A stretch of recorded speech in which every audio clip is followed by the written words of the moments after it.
Je suis Marion Léaubon, directrice de la résidence La Côte d'Amour à Pornichet. Je suis en charge de la gestion des résidents et du personnel et également de la qualité de l'accompagnement des résidents. Moi je suis Stéphie, je suis gouvernante dans la structure. J'interviens dans l'entretien des parties communes. Je prépare les chambres des résidents. On a fait appel à un nuancier d'image parce que notre directeur général à l'époque avait déjà travaillé avec nuancier d'image. Moi j'avais été un peu ravie par la qualité des travaux qui avaient été déjà réalisés sur un autre EHPAD. Ici l'idée c'était vraiment d'améliorer la qualité de vie des résidents à travers la décoration et puis aussi redonner du sens à cette unité qui ne permettait pas aux résidents qui ont des troubles cognitifs de les orienter. On a fait appel à Anne Gervaux pour donner des idées sur l'orientation, surtout dans l'espace des résidents. On a voulu aussi travailler sur le territoire Pornichet avec son côté terre et côté mer de la baie de la Baule. C'était un travail pluridisciplinaire.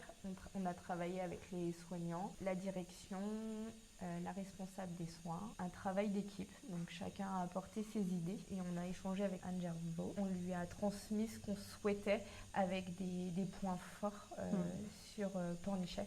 Que ce soit le square Hervaux, l'hippodrome, les cabanes de plage, on a su harmonier au sein de l'unité des événements. C'est vrai que quand ils ont installé cette jolie décoration, on a eu l'effet waouh parce qu'on est passé de murs neutres à des murs décorés qui ont permis déjà d'apporter une qualité, un environnement on va dire agréable. Également donc les salariés, ça fait partie de la qualité de vie au travail, dans des locaux quand même qui sont du coup bien agréables. La famille était satisfaite qu'on accueille les résidents dans ces conditions-là. Les résidents vont venir au niveau de la boutique comme dans une place en fait, parce qu'il y a du passage et le salon, le côté cheminée où ils vont se reposer, c'est un temps calme pour eux, on leur met de la petite musique, c'est comme à la maison. L'idée vraiment c'était de reproduire vraiment familial.